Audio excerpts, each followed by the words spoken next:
Welcome to the program. I'm Amarachi Ubani. Insecurity in Africa is a major challenge, and Nigeria's president is seeking a continent-wide solution to the menace. In light of this, President Bola Tinubu is calling for the establishment of a regional counter-terrorism center, which will serve as a hub for intelligence sharing, operational coordination, and capacity building. President Bola Tinubu canvassed this today at the African high-level meeting on counterterrorism in Abuja, where he declared that Africa must take a comprehensive approach to combating terrorism. Our State House correspondent, Emperor Simon, reports.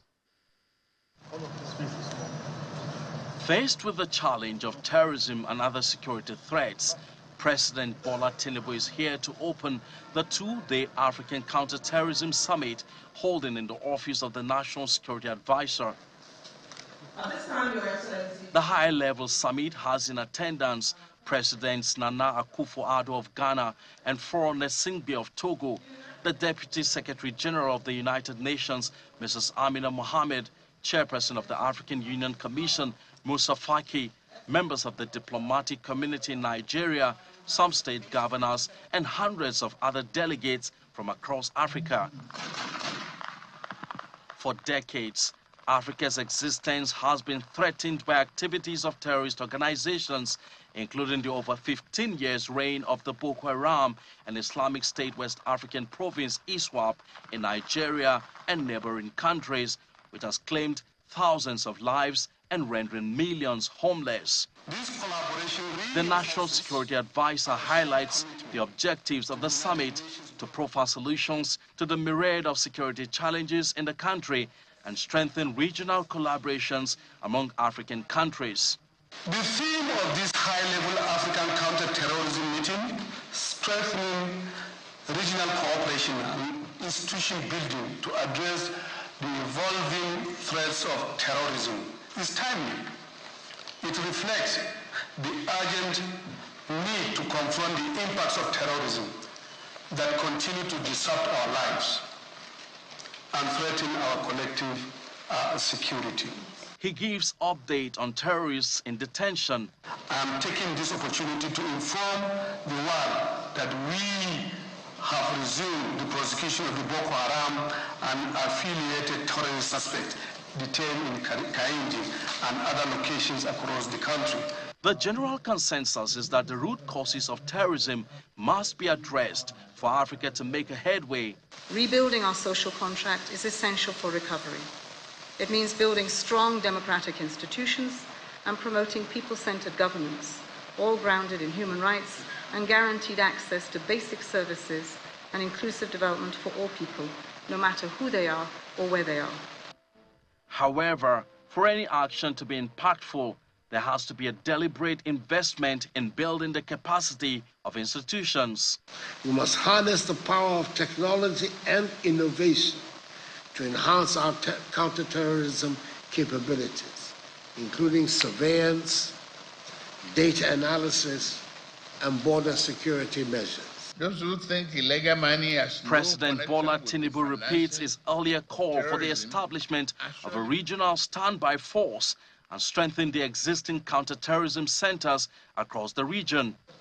The international community has both the moral and legal obligation to help in this cause because it is outside money, not African money, that fuels the illegal operations.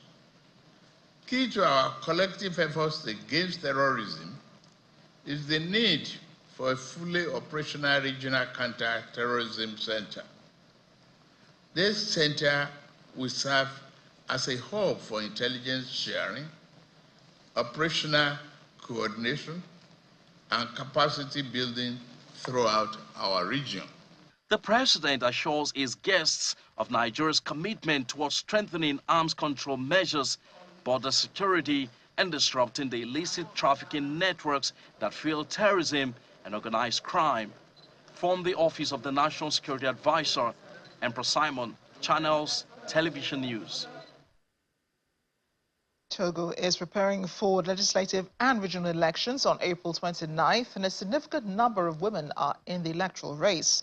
defying traditional norms and expectations. According to figures from the Independent National Electoral Commission, 593 women are in the running for parliament and 438 for the regional elections. Many have begun their campaigns across the country, including Victoire Dogbe, the current Prime Minister of Togo, and candidates of the UNIR party. At present, Togo has 17 women members of parliament out of 91 deputies, while at local level they represent only 13.23% of municipal councillors, with only 12 women mayors out of 117 communes.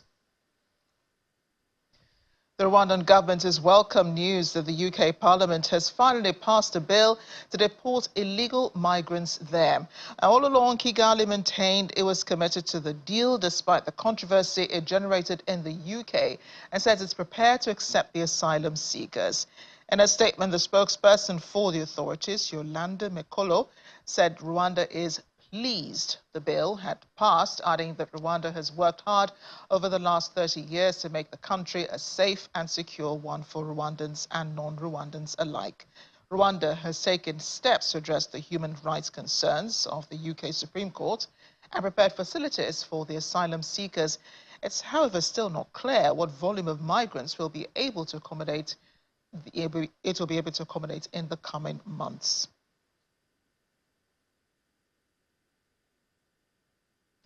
Let's discuss this now. Urayenza Bernard is a socio-political commentator. He joins us from Kigali, the Rwandan capital. Thank you for joining us on the program, Urayenza. Pleasure, Marachi.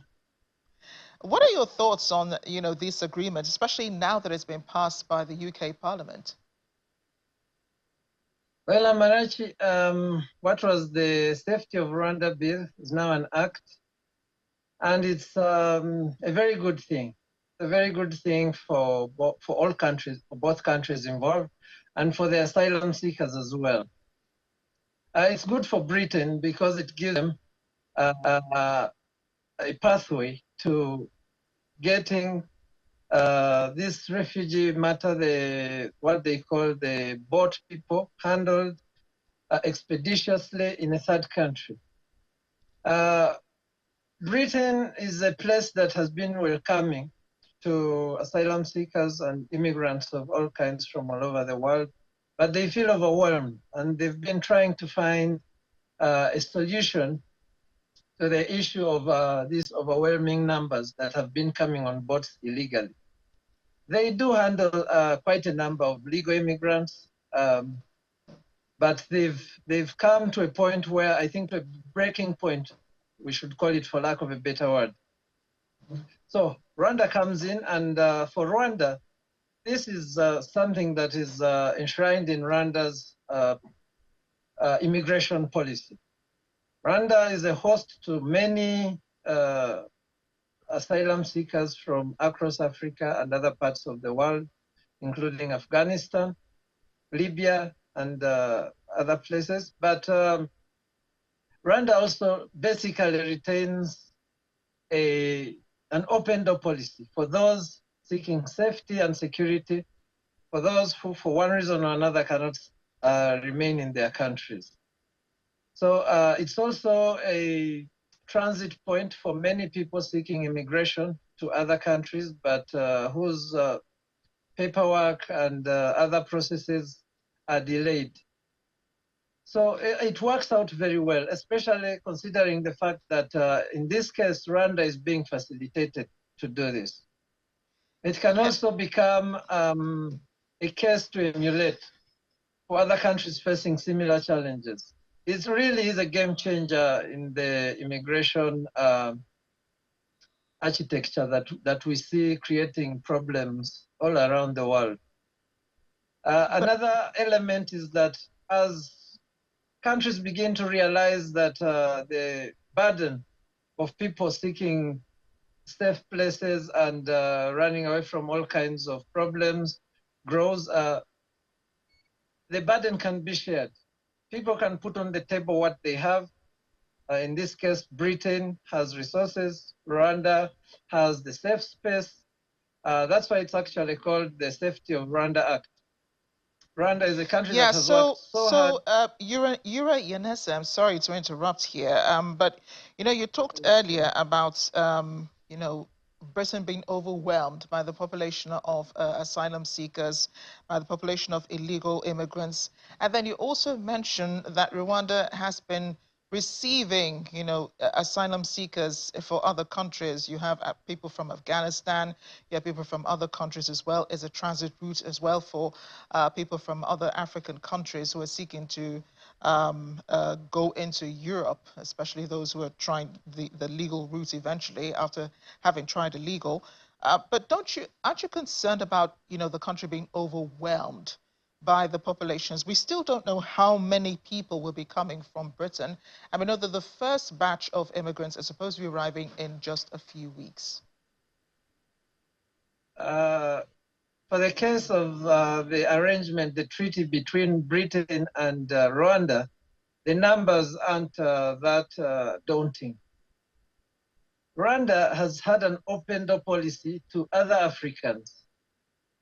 And I can assure you that refugees have spilled into Rwanda in tens and hundreds of thousands without the backing or the assurance of resources to come in to help them. Rwanda has never turned them back. And Rwanda puts itself in a position where it can handle, if we should put it this way, any number of people that require help and assistance.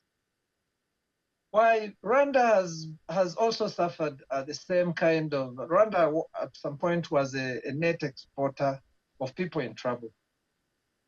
Rwanda had its own challenges of inter-ethnic troubles, and at some point in 1994 suffered a genocide and the resulting instability that saw 2 to 3 million people being either internally displaced or moving into other countries as refugees. And they were received. Rwanda, just the other day during the commemoration, the president thanked all the neighboring countries that hosted these Rwandans, and also thanked other partners and stakeholders that provided assistance to these people as they encamped in those refugee camps. So Rwanda has assured the world that Rwanda is open to any number and will accept resources to help them handle this.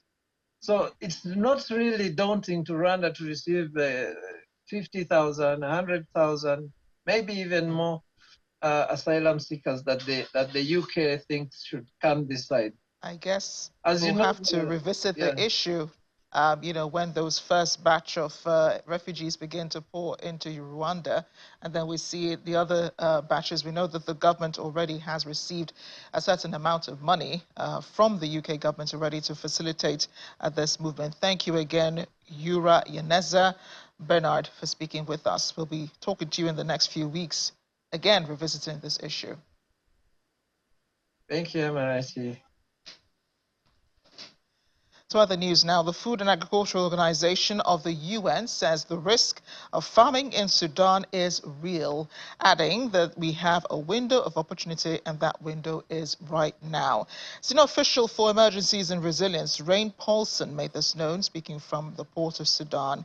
He says there's a three-pronged strategy, which key component is around crops for the two main seasons.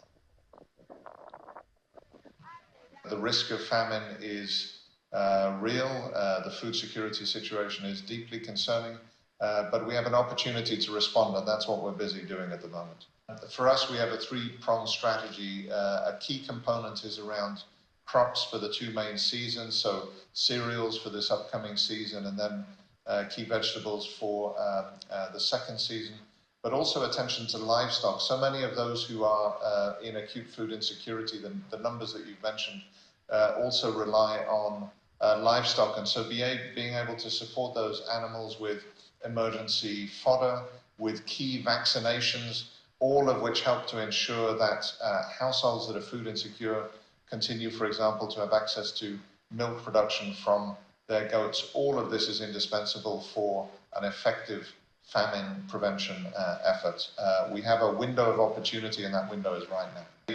I mean, just quickly on the funding side, FAO currently requires $104 million to support just over 10 million Sudanese people in 2024. We're funded at less than 10%. So the funding issue is a real challenge. I know we often talk about it, but we have less funding this year than we did last year, and the food insecurity situation is worse this year than last year. So those two trends are heading in the wrong directions.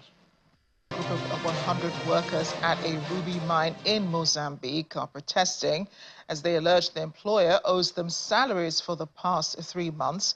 The workers have blocked the entrance to the gem washing facilities, forcing work to come to a halt. They say their employer, a company called Fura, owes them more than $265,000 in unpaid wages. The ruby mine is located in Montpers in northern Mozambique. People who work there are employed by a logistics firm called Reef. But Reef management representative says they've already tried to negotiate with Fura to no avail. Large-scale ruby mining began in Mozambique around 14 years ago. Meanwhile, efforts needed to step up the implementation of the Sustainable Development Goals is the focus of the ongoing 10th session of the African Regional Forum of Sustainable Development in Addis Ababa, Ethiopia. In 2024, member states and their partners are past midway in the implementation of the 2030 agenda, and yet progress on most SDGs is off track, with experts saying progress on most of the SDGs is either moving much too slowly or has regressed below the 2015 baseline.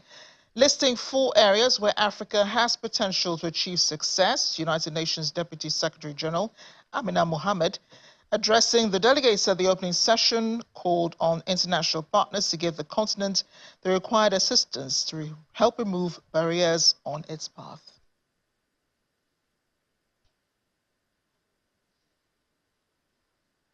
To the agenda, that we take everything and that the agenda is too ambitious.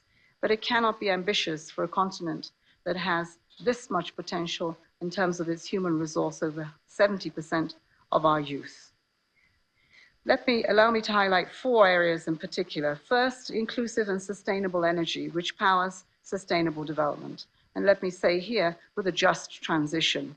For a just transition requires resources. We cannot be expected to see African economies transition to a green, sustainable energy without the investments that are required. African countries are making tangible progress in securing access to sustainable energy. Access to electricity rose by nearly 10% in the last 6 years. But Africa is also home to 60% of the world's most coveted solar resources. But the continent only attracted 2% of global investments in renewable energy over the last 2 decades. This underinvestment means a continent with the potential to be a renewable energy superpower, lagging with just 1% of installed solar capacity. We are also home to a significant proportion of the minerals critical to the global renewals revolution, an immense potential source of wealth. Second, sustainable food systems. After a long period of improvement, hunger has worsened substantially in Africa. Around 280 million people undernourished, an increase of 57 million people since COVID-19 pandemic. 42 African countries have developed national pathways to implement the UN vision under the Food System Summit, and a recent call to action resulting from the Food System Stocktake number 2. The third, digital connectivity. Countries in this region are emerging as trailblazers for innovation and booming tech industries, yet the divide between and within African countries remains significant. While internet access and mobile penetration gaps are persisting between poor and those that are more well off, rural and urban areas, male and female users, more must be done to scale up investments in technology and digital infrastructure to bridge this divide. National digital strategies in Ghana, Kenya, Nigeria, South Africa, and Rwanda are great examples of how we can shape investment pathways at scale across the region. The fourth issue is in education. No country can harness the opportunities provided by food, energy, and digital transitions unless they invest in more quality, relevant, and future-oriented education systems. At the heart of this, like so much else, is finance. Now is the time to rethink austerity-oriented international policies, reduce debt servicing costs, and ensure a more equitable global taxation system so that African countries can do what we know they want to do, to invest more efficiently, more equitably in capacities and the skills of their people.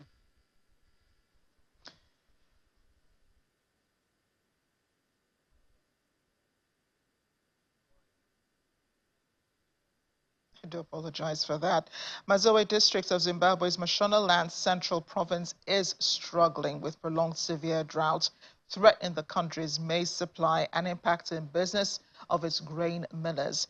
The drought attributed to the El Nino climate phenomenon has left fields parched and crops withering away across the country, with the World Food Programme warning of a severe crisis. According to the WFP, around 13.6 million people face food insecurity. Zimbabwe now joins Malawi and Zambia as a third Southern African nation to declare a state of national disaster due to the persistent drought. The El Nino is a very unusual phenomenon. It's a weather phenomenon or climate phenomenon that makes oceans increase their temperature. The temperature in the ocean then affects the temperatures out of the oceans, inland.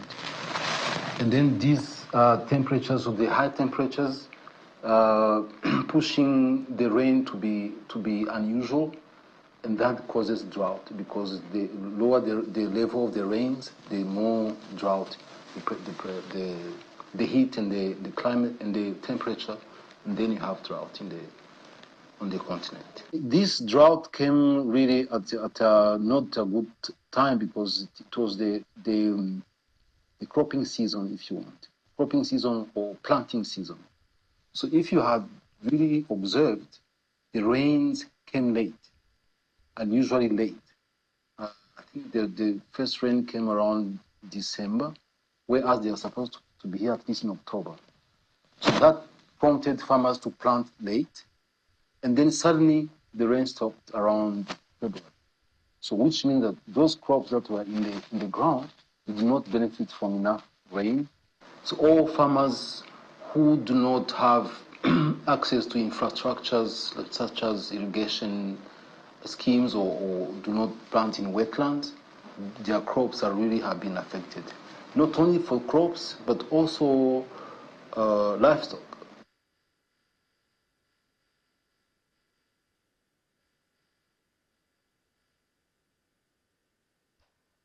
We're bringing it back home now. Nigeria's eagerness to do business with other countries all over the world is helping to deepen its partnership with European countries, especially Belgium and Luxembourg, which will be hosting a business forum in September this year.